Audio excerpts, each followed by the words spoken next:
茂密的草丛中发现了这么一个玩意，外观上看起来像某种昆虫，透过一层层的树叶可以隐约看到这昆虫的脑袋，这脑袋长得太接近人类了，但它整个外观更像一条毛毛虫。拨开遮挡在上面的树叶，小伙徒手将其捡了起来。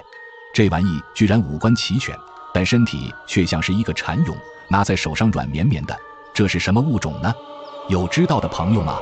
当这条花坛中捡到神秘动物的视频发出去之后，很多国外的网友感叹这位小伙的发现，因为这玩意第一眼看去确实很像外星生物，大家很期待它在地上爬行的样子。但小伙认为这只虫子此时更想要的应该是食物和水，于是他为这虫子准备了少许的牛奶和几片新鲜的嫩叶，甚至还为它准备了一个纸箱作为房子。